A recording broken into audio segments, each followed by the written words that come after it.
Hi friends, இன்றைக்கி என்ன குழம்பு வைக்க போகிறோம் அப்படின்னா கருவேப்பிலை குழம்பு தான் வைக்க போகிறோம். ரொம்ப நாள் வச்சு இன்றைக்கி வைக்கலாம் வாங்க. அதுக்கு கொஞ்சமாக ஒரு லெமன் சைஸுக்கு புளி எடுத்து ஊற போட்டுக்கலாம். நான் ஒரு 2 பேத்துக்கு தான் வைப்பேன். அதனால் உங்களுக்கு எத்தனை பேருக்கு தேவையோ அந்தளவுக்கு வச்சுக்கோங்க. நான் 2 பேத்துக்கு ஒரு லெமன் சைஸ் எடுத்துருக்கிறேன். ஊறட்டும். ஒரு 10 பல்லு பூண்டு எடுத்து உரிச்சு வச்சுருக்கிறேன். இப்போ வாங்க வதக்கலாம். சட்டி நல்லா காஞ்சிருச்சு. எப்பயுமே எந்த புளிக்குழம்பு வச்சாலும் எந்த கறிக்குழம்பு வச்சாலும் நல்லெண்ணெய் ஊற்றினா நல்லா டேஸ்ட்டாக இருக்கும். நல்லெண்ணெய் ஊற்றிக்கலாம்.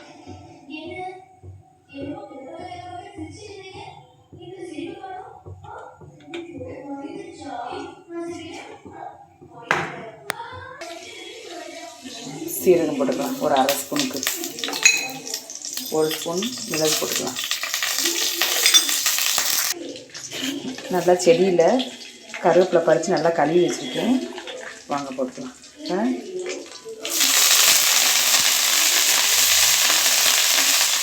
2 கை போட்டிருக்கேன். போதும் இந்த அளவுக்கு.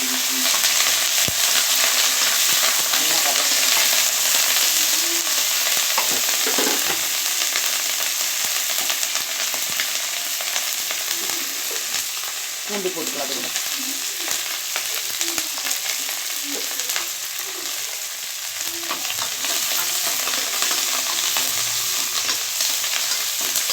அது நல்லா மிளகு சீரகம் கருவேப்பிலை 3 போட்டு நல்லா கமகமன்னு மணக்குது. ரொம்ப வாசனையாக இருக்குது. நல்லா வறுத்துக்கலாம்.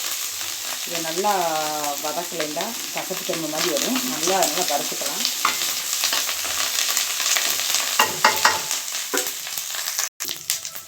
நல்லா அங்கே பாருங்கள், நல்லா முறுமுறுன்னு நல்லா வதக்கியாச்சு.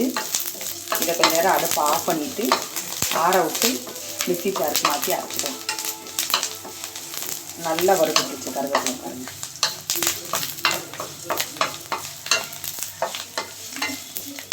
கொஞ்சம் நேரம் அடுப்பு ஆஃப் பண்ணி வச்சிடலாம். இப்போ 2 தக்காளி பழம் எடுத்து கட் பண்ணிக்கலாம். வெங்காயம்லாம் ஊற்றி ரெடி பண்ணிக்கலாம். நல்லா ஆறிடுச்சு. இப்போ மிக்ஸி ஜாருக்கு மாற்றி இதை அரைச்சிக்கலாம். ஒரு 100 கிராம் சின்ன வெங்காயம் எடுத்து உரித்து வச்சுருக்கேன். ஒரு 10 பல்லு பூண்டு ஏற்கனவே நம்ம அரைக்கிறதுக்கு போட்டிருக்கோம். ஒரு 10 பல்லு பூண்டு, 3 தக்காளி, ஒரு பச்சை மிளகாய் கிள்ளி வச்சுருக்கேன். அவ்வளோதான். இதை வாங்க அதை மாற்றி இதை அரைச்சிக்கலாம். மிக்ஸி ஜாருக்கு மாற்றியாச்சு. அது முன்னாடி நம்ம இதை கொஞ்சம் நேரம் வதக்கலாம். வரைக்கும் இப்போ நல்லெண்ணெய் ஊற்றிக்கலாம். நல்லா நிறைய ஊற்றிக்கலாம். அப்போ தான் குழம்பு 2 நாளைக்கு கூட கெட்டு போகாது. இது 2 நாளைக்குலாம் இருக்காது, ஒரு நேரம் தான் இருக்கும். இருந்தாலும் நல்லெண்ணெய் ஊற்றினா அது கொஞ்சம் டேஸ்ட்டாக இருக்கும்.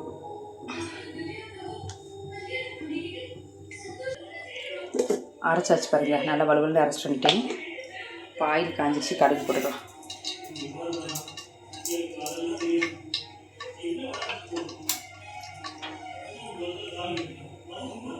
வெந்தயம் போட்டுக்கலாம்.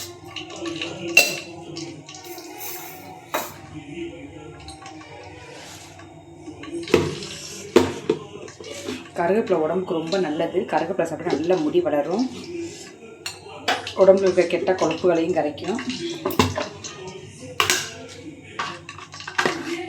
நாங்கள் வீட்டிலேயே மரம் வச்சுருக்கனால அடிக்கடி சட்னி, காலையில் மோர் எல்லாத்துக்குமே யூஸ் பண்ணிக்கிடுவோம். இன்றைக்கி குழம்பு வைக்கலான்ட்டு எடுத்துருக்கேன். வகுறு ஒரு மாதிரியாக மந்தமாக இருக்கிறதுனால சரி குழம்பா வச்சு சாப்பிட்டா கொஞ்சம் ஏப்ப ஒருமேன்றதுக்காக குழம்பா வைக்கிறேன்.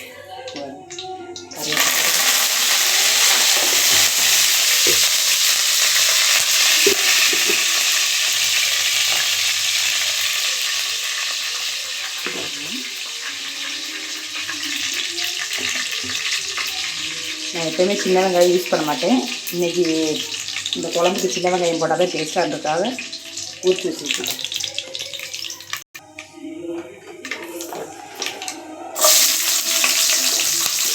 வெங்காயம் போட்டு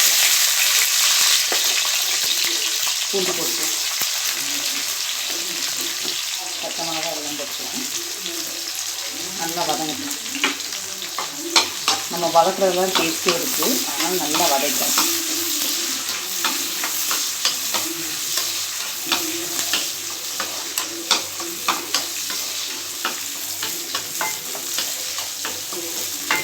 கொஞ்சம் வெங்காயம் வதங்கினதுக்கப்புறம் தக்காளி போட்டுக்கலாம்.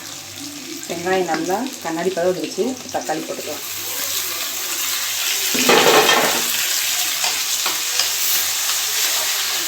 நல்லா வதங்கி தக்காளி கடைஞ்சது மாதிரி வரட்டும். அது வரைக்கும் அடுப்பிலே இருக்கணும்.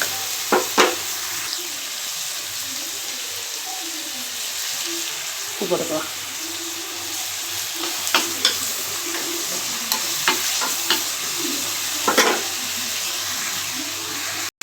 நல்லா வதங்கிடுச்சு. இப்போ அரைச்சி வச்ச இந்த கருவேப்பிலையை போட்டுக்கலாம்.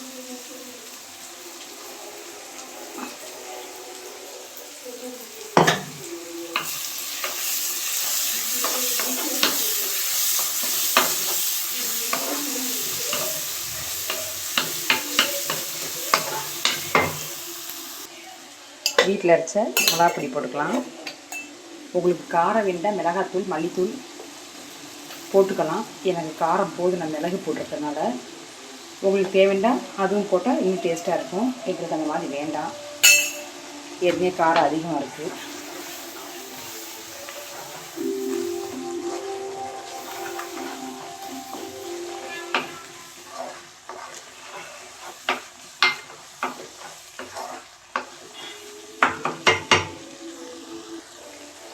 இதுக்கு வந்து நல்லா பழைய புளி போட்டால் ரொம்ப டேஸ்ட்டாக இருக்கும். என்கிட்ட பழைய புளி இல்லை, அதனால் புது புளி தான் போட்டிருக்கேன்.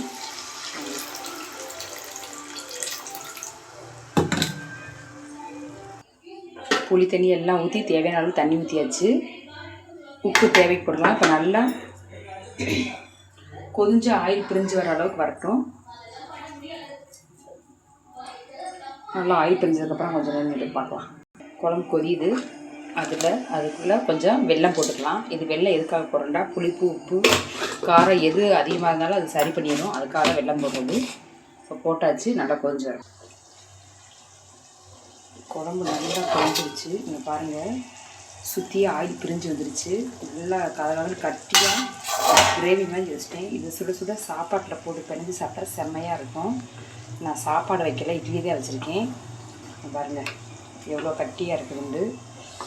நல்லா டேஸ்ட்டாக மணமாக இருக்குது. இதில் இட்லிக்கு தான் வச்சு சாப்பிட போகிறேன்.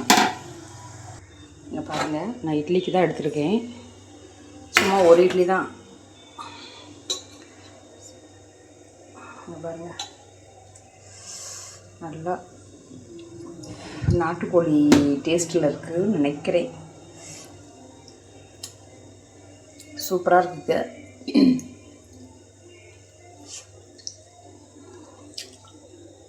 உண்மையிலே நாட்டுக்கோழி மாதிரி தாங்க இருக்குது. கருவேப்பிலை மாதிரியே தெரியலை. கருவேப்பிலை குழம்பு மாதிரியே. இந்த மாதிரி நீங்களும் செஞ்சு சாப்பிட்டுட்டு எப்படி இருக்குன்னு சொல்லுங்கள். இதை இட்லியை விட தோசைக்கு எல்லாத்துக்குமே நல்லாயிருக்கும். அதை விட சாப்பாட்டுக்கு சுட சுட சாப்பாட்டில் போட்டு பிறகு ரொம்ப டேஸ்ட்டாக இருக்கும். நான் சாப்பாடெலாம் இட்லி உங்கள்கிட்ட சாப்பிட்டு காட்டுறேன். இந்த மாதிரி செஞ்சு சாப்பிட்டு பார்த்து எப்படின்னு சொல்லுங்கள். பாய்.